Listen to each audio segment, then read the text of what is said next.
Hello, I'm Sam from Cultaholic.com, and this is Graded for NXT and 205 Live, where I take a look at each show, segment by segment, and award each little bit of grade from A+ to F. I'm a little bit ill this week, I'm not going to lie, but Mania was good, wasn't it? Mania and TakeOver, solid. Cruiserweight match was great. TakeOver was just flawless, and yeah, let's get on with NXT Aftermath and 205 Live. Hit the intro.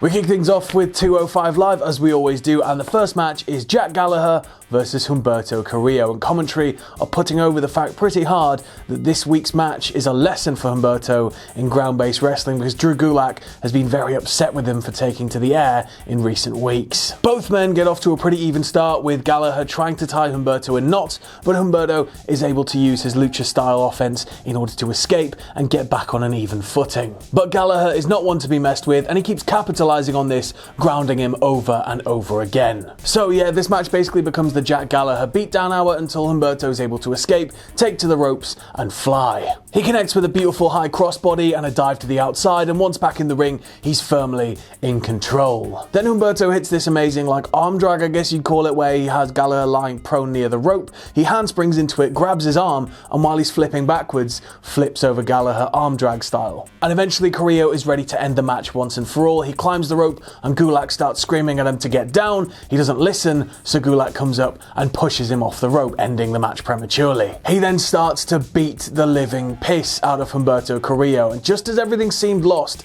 Jack Gallagher grabs Gulak's hand while he's about to lift it back to slap him, and he nuts him. Jack Gallagher headbutts Drew Gulak. This sends Gulak to the outside. He's crawling up the ramp. He doesn't quite know what's happening, and there's an awkward three-way stare down. I'm going to give this one a B-. Gallagher and Carrillo worked flawlessly together. I'd happily watch that match 1,000 times. It was just a shame that the ending came so prematurely, but it's needed obviously for storyline reasons. But in terms of these storyline reasons, I'm quite excited to see what Gallagher's motivations are behind the headbutt. Has he turned on Drew Gulak? Has he finally had enough of him? What's it going to mean for Drew Gulak?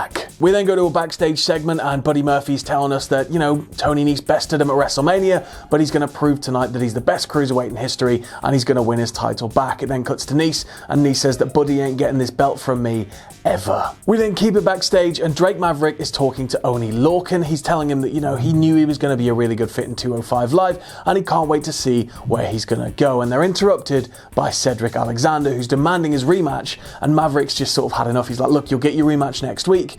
But then we get some insight into Lorcan's mentality. So Lorcan's been a little bit crazy recently, quite obsessed with Cedric. He's coming out to ringside, he's staring him down, all that sort of stuff. And we finally get an insight into some of his motivation. Lorcan says that it all stemmed from a conversation that he and Cedric had had regarding the Cruiserweight division. Cedric had apparently said that he was going to hand down the Cruiserweight division to Oney Lorcan at some point, but Lorcan says now he's there. The only problem is that Cedric's still there, and he wants his division, and so he's going to have to take out Cedric.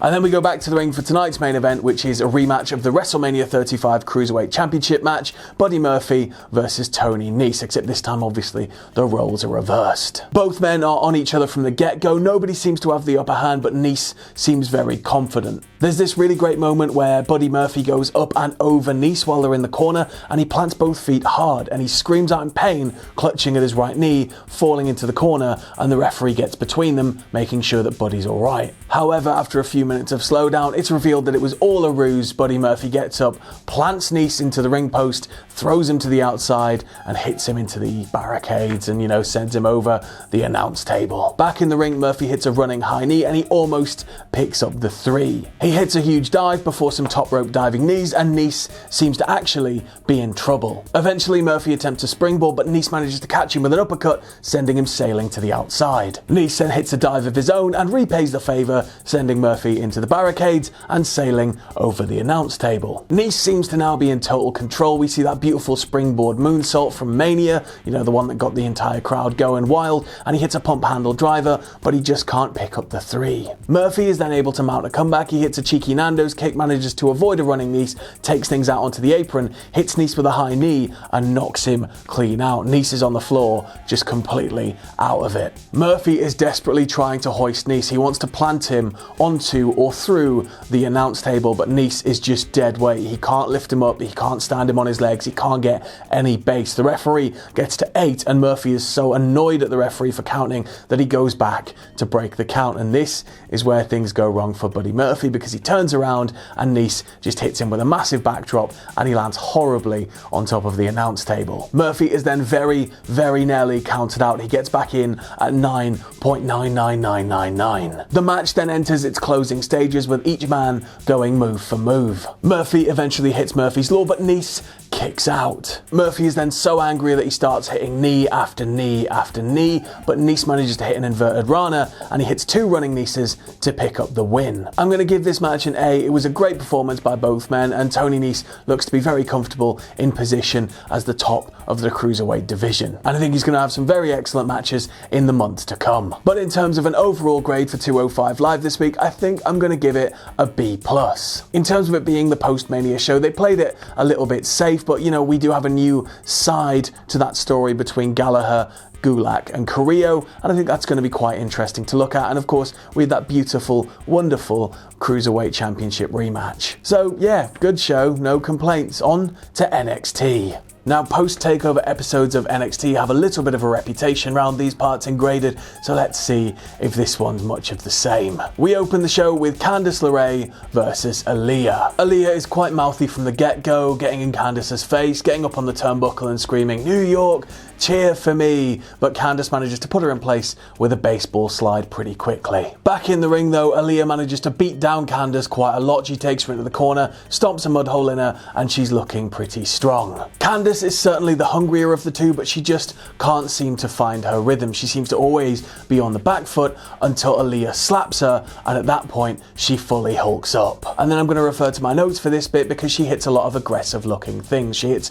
a snapmare out of the corner, a step up senton, and a rude awakening before hitting a second rope springboard moonsault, and she uses that to pick up the win. I'm going to give this one a C. It just didn't feel like it quite got off to the races. It just felt stunted and short, and I was expecting a little bit more out of a Candice match, especially after they gave her that backstage promo where she was, you know, promising that she was going to run through the division. It was, however, very good at showing that Candice could be that sort of ultimate underdog carrier, and I think it's definitely a shade of things to come. There are some backstage segments in this episode of NXT, but they are all stuff that has been online for days, so I'm not really going to mention them or grade them. There was one with Pete Dunne after his match, there was one with Shayna after her match, there's one where Kushida's signing his contract and Triple H is gushing over him, but it's all stuff that's been on Twitter for a while. So instead we're going to go back to the ring for the next match of the night, which is Danny Burch versus Ryker of the Forgotten Sons. Burch gets off to a very hot start trying to put Ryker on the back foot, and he achieves it to a degree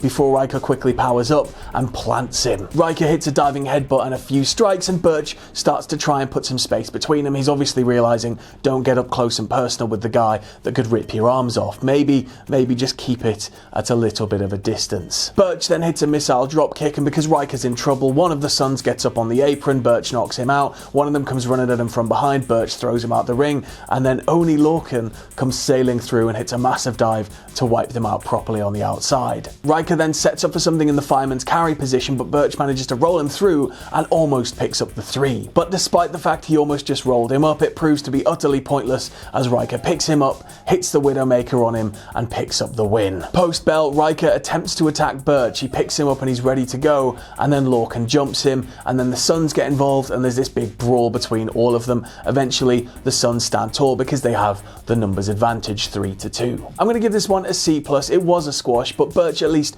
looked strong in defeat. The only thing that he had that was a problem for him was his size compared to Ryker. Ryker is very much a power guy, and I don't think there are many people that come off as aggressive as Ryker on the NXT roster. He's big and he's scary, and I think that he's willing to do anything in order to squash his opponents, and I think Burch just got on the wrong side of that. He was outmatched in the power department, and it wasn't ever going to end well for him, and I think the Sons coming off the back of that, especially after the beatdown, they've got some genuine heat going, which is nice, because as I keep saying, I want them to do something very good with the Sons, and they need need to do it soon. And then we go back to the ring for tonight's main event, which is Fabian Aichner and Marcel Barthel versus the Street Profits. The bell rings and Aichner immediately takes out Dawkins on the outside. He grabs Ford, drives him to the corner with Barthel, but neither man can keep hold of him. He's just too slippery. However, once Ford's up on the turnbuckle, Barthel manages to connect with a kick and the beatdown commences. Barthel and Aichner then just start taking it to Ford, tagging in and out routinely and keeping him firmly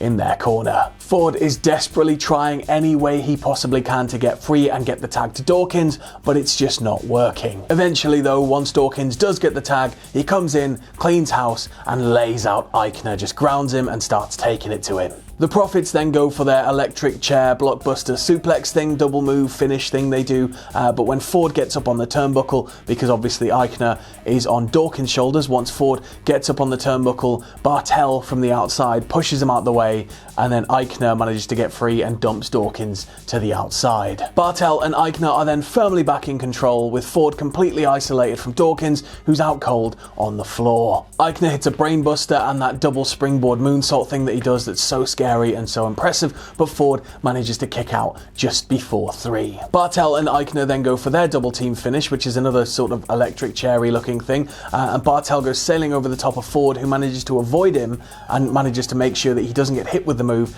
and then Dawkins comes flying in to nail Aichner, who will then drops Ford. The Profits then very quickly hit their double team electric chair blockbuster suplex thing and pick up the 3. I'm going to give this one a B. I think the tenacity of both teams really shone through, and I think there's a lot of very good things on the horizon for those teams soon. I think Street Profits will get to that top level before Barthel and Aichner, but I think there are going to be some very interesting storylines for Barthel and Aichner moving forward as mega heels. And in terms of an overall grade for this week's NXT, I think I'm going to give it a C+.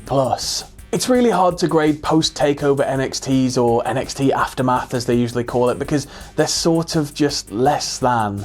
They're like less than a normal show. There's not really a lot of storyline progression and everything seems just a little bit exhibition-y. But still, there wasn't anything particularly bad about the show. There were some good matches and it's definitely worth a watch. So let us know what you think about NXT and 205 Live from this week in the comments below. I once again apologise for my awful throat. I really hope it's going to be better next week. And yeah, that was graded. See you later. Thanks for watching. Let us know what you think in the comments below. You can follow Cultaholic on Twitter at Cultaholic. You can check us out on Facebook at facebook.com/Cultaholic. If you like what we do here at Cultaholic, you can check us out on Patreon at patreon.com/Cultaholic. And no matter what you do, don't ever forget to hit subscribe and join us.